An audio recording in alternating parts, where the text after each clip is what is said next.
Bom dia, manhã de 10 de abril, para mais uma dificuldade bíblica. E essa é a nossa dificuldade de número 831. Estamos falando de dificuldades no livro de Josué.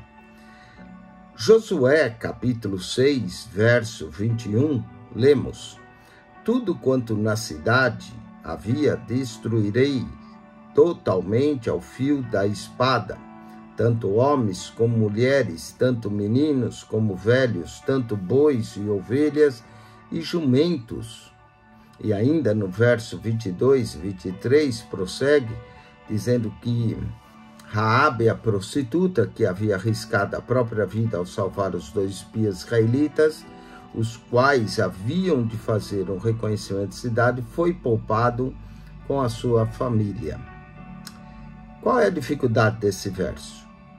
Teria Josué justificação para o fato de haver exterminado a população de Jericó?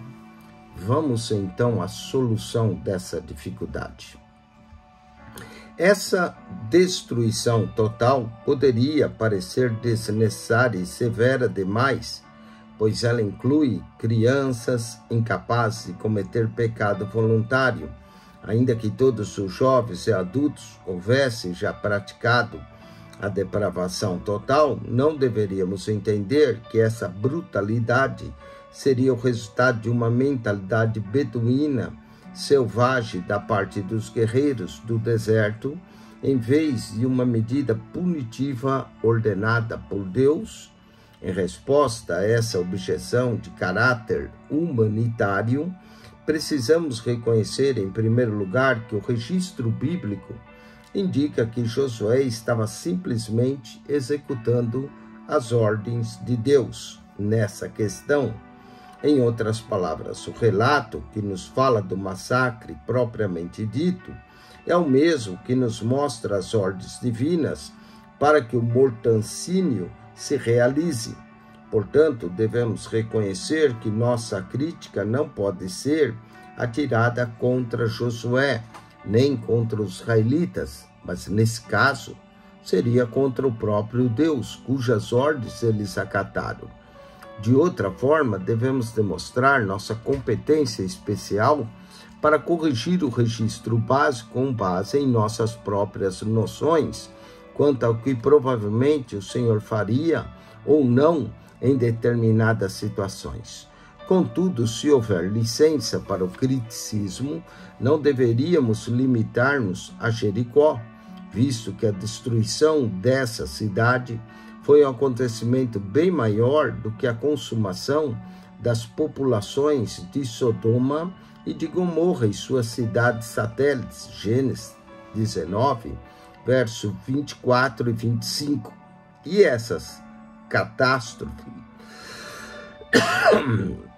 vulcânica, por sua vez, foi menos significativa do que a perda de vidas no dilúvio universal no tempo de Noé, o único que salvou com sua família, tendo sido destruída toda a raça humana. Nos primórdios da história humana, em Gênesis 15, 16, Deus havia advertido Abraão. Na 4ª geração, depois de 400 anos, após a migração para o Egito, visto que Abraão já estava com 100 anos antes de se tornar o pai de Isaque, tornar os israelitas para aqui, Canaã, porque não se encheu ainda a medida das iniquidades dos amorreus.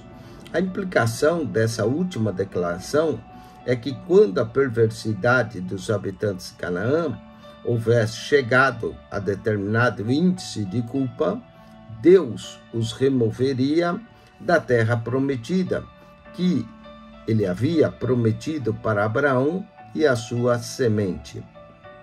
É, sim, de lamentar muito a perda de vidas inocentes na demolição de Jericó, mas devemos reconhecer que há ocasiões em que só a cirurgia radical pode salvar a vida de uma pessoa atacada de câncer, toda a população da civilização antediluviana havia sido infectada com o cancro da depravação moral, Gênesis 6, verso 5. Se alguns deles tivessem permissão de viver enquanto ainda abraçados à rebelião contra Deus, teria infeccionado a família de Noé. Também o mesmo se pode dizer dos habitantes de Sodoma e Gomorra, totalmente entregues à depravação, ao homossexualismo, ao estupro, nos dias de Abraão e Ló, como aconteceu ao benjamita de Gibeá, num período posterior, como em Juízes, capítulo 19, verso 22 a 30, e Juízes 20, verso 43 a 48. Toda a população devia ser destruída, sim. O mesmo fim deveria sofrer Jericó e Ai.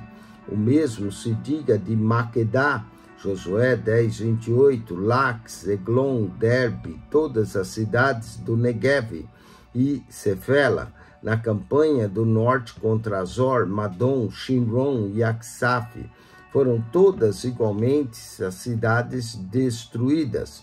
O caso é que a infecção da idolatria degenerada e a depravação moral tinha se removido antes que Israel pudesse estabelecer nas regiões com plena segurança, como comunidade monoteísta governada pela lei do Senhor e como testemunho do verdadeiro Deus. É certo que lamentamos a perda de tantas vidas, mas devemos lembrar que muito maior seria o desastre resultante se tais pessoas tivessem permissão para continuar vivendo no meio da nação hebreia. Aqueles habitantes incorrigíveis, diga-se de passagem, e degenerados da nação cananeia, eram uma ameaça sinistra à sobrevivência espiritual da raça abraâmica. O fracasso dos israelitas em executar o plano de Deus de extermínio total dos pagãos na terra prometida os induz mais tarde à queda moral e espiritual às 12 tribos nos dias dos juízes. Juízes 2, 1 a 3, Juízes 2, verso 10 a 15, Juízes 2, verso 19 a 23.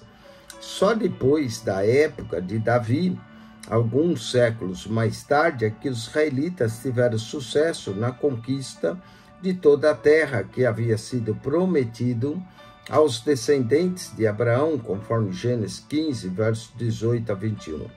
Esse triunfo só foi possível numa época de vigor religioso e de pureza, de fé sem procedimento sobre a liderança do rei Davi, segundo o meu de Deus, coração, segundo o homem, segundo o coração de Deus. O Senhor buscou para si um homem que lhe agradava. Atos 13, 22, 1 Samuel 13, 14. Em nossa disposição, os verdadeiros cristãos possuem recursos para resistir a influências corruptoras de pessoas mundanas que se julgam crentes, meios esses que não estavam disponíveis no Antigo Testamento sob a Velha Aliança. Como soldados de Cristo que entregaram seus corpos a Ele para servir ao pecado e como instrumentos de justiça, Romanos 6, verso 13, os quais são habitados e fortalecidos por Deus na pessoa do Espírito Santo, 1 Coríntios 6, 19. Estamos bem preparados para viver novas vidas no meio de uma cultura corrupta, degenerada, quer seja na Europa ou nas Américas secularizadas, e apesar de tudo manter-nos fiéis ao nosso Deus. Temos o exemplo da cruz e da vitória na ressurreição de Cristo, nosso Senhor, o qual caminha conosco por onde formos, em todas as épocas, enquanto desenvolvemos a grande comissão. Como crentes do Novo Testamento, as armas de nossa guerra não são carnais, mas espirituais, e sim poderosas em Deus para destruir fortalezas, anulando sofismas e toda altivez que se levante contra o conhecimento de Deus. levando cativo todo pensamento e obediência de Cristo. 2 Coríntios 10, verso 4 e 5. Essas armas, muito mais poderosas do que as de Josué, são capazes de capturar os corações dos homens para Deus.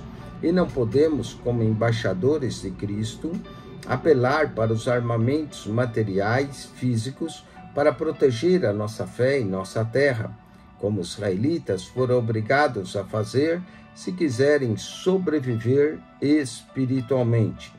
Ao contrário, desenvolvemos uma ofensiva capaz de salvar vidas, com pescadores de homens, e perseguimos os condenados, os incrédulos, onde estejam, para que se salve.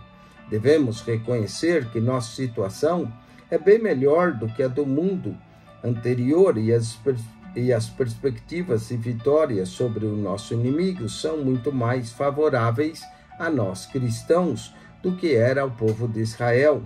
Podemos, por isso, agradecer a Deus, mas devemos evitar a condenação dos que viveram numa situação tão diferente a qual prevalecia antes da cruz, reconhecendo que aqueles crentes agiam em obediência à fé para com Deus, quando atendiam às suas ordens em relação aos cananeus.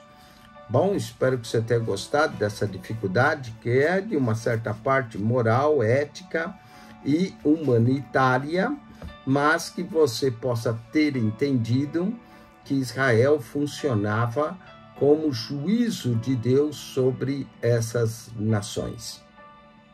Deus te abençoe em Cristo Jesus. Acione nosso canal no YouTube, PR Eugênio Piacentini, o canal da Bíblia. PR Eugênio Piacentini, o canal da Bíblia.